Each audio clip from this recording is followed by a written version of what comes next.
सिंध के शहरी अवाम हूँ या देही अवाम हूँ, मैंने जिस तरह कहा कि हमें अब एक कदम आगे बढ़कर देही और शहरी अवाम के मसले को अलग अलग नहीं देखना चाहिए। मैं यहाँ जब आया हूँ तो ये जो मेरे सिंधी भाई हैं उन्होंने बहुत मोहब्बत का इजहार किया है, बहुत मोहब्बत से मुझे रिसीव किया है और इसी मोहब्बत के इजहार के लिए इन्होंने मुझे सिंधी अजरक भी पहनाई है।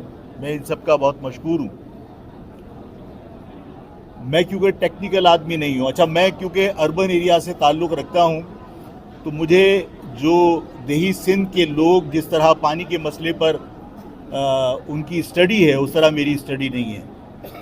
लेकिन मैंने पहले भी कहा था कि सिंधी महाजरों के नेचुरल अलाई हैं, पीपल्स पार्टी नहीं। और मैंने ये कहा कि सिंध के लोगों का जो भी मामला होगा वो सिर्फ सिंधियों का नहीं है, वो अर्बन और रूरल एरिया में तकसीम करके किसी मसले को हम नहीं देखना चाहते। अगर सिंधी भाइयों का कोई मसला है तो वो सिर्फ सिंधी भाइयों का नहीं, हम सब का मसला है। और अगर हमारा कोई मामला है, मसला है तो वो सिर्फ हमारा नहीं है, हम सब का मसला है। हम सिंध के शहरी हैं, मुस्तकिल बाशिंदे हैं। सिंधी और महाजिर दो मुस्तकिल इकाइयाँ हैं जो सिंध में रहती हैं। सिंध के पानी के मसले पर मैंने कहा था कि मेरे सिंध के पानी पर पंजाब में अगर डाका डाला गया तो मैं सिंधी भाइयों के साथ खड़ा हूँ। मुझे उसकी टेक्निकलिटीज़ की परवाह नहीं है, मुझे इल्म भी नहीं है, मैं बहुत ज़्यादा वाकिफ़ भी नहीं हूँ। लेकिन मैं जहाँ सिंधी भाइयों का दुख दर्द होगा मैं उनके साथ खड़ा हूँ। उनके साथ कोई मामला है, उनके साथ नाइंसाफ़ी है, मैं उनके साथ खड़ा हूँ। मैंने जब इस मामले में मैंने थोड़ी सी मालूमात हासिल की तो मुझे बहुत हैरानगी हुई कि जो इस पानी की जो 4 कैनाल्स निकाली गई हैं पंजाब में, जो 6 कैनाल्स के जो अप्रूवल हुई है, उस फैसले के ऊपर सदर साहब के मोहतरम जरदारी साहब के दस्तखत हैं, उनके दस्तखत से हुई है जी 8 जुलाई 2024 को। मैं हैरान इस बात पर हूँ कि सिंध के पानी के मसले पर सिंध की आवाम की आवाज़ को सुना नहीं गया। मैं ये समझता हूँ कि जरदारी साहब को ये वजाहत करनी चाहिए, अगर वो ये समझते हैं कि सिंध के मफाद में है तो सिंध के लोगों को एतमाद में लीजिए, और अगर वो किसी दबाव के अंदर उन्होंने फैसला किया है तो भी सिंध के अवाम को एतमाद में लीजिए।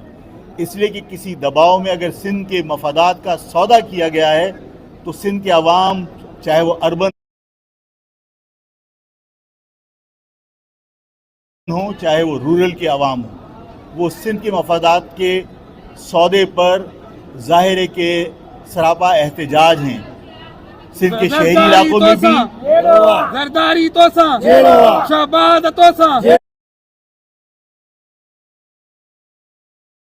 वफाक तोसा, जनरल तोसा। सिंध के शहरी अवाम हूँ या देही अवाम हूँ, मैंने जिस तरह कहा कि हमें अब एक कदम आगे बढ़कर देही और शहरी अवाम के मसले को अलग अलग नहीं देखना चाहिए।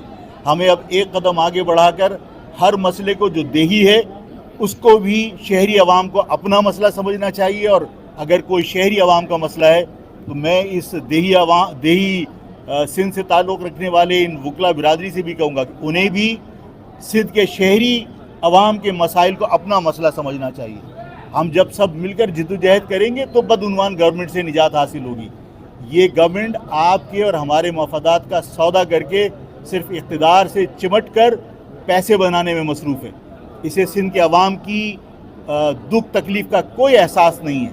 सिंध के अवाम ज़ाहिर है कि वडेरों के जुल्म और ज़्यादती का शिकार हैं। वहाँ निजी जेलें हैं, वहाँ कारोकारी के नाम पर कत्ल होते हैं, वहाँ कबीलों की लड़ाई में गिनती करके कत्ल होते हैं, लेकिन कोई पुरसाने हाल नहीं है।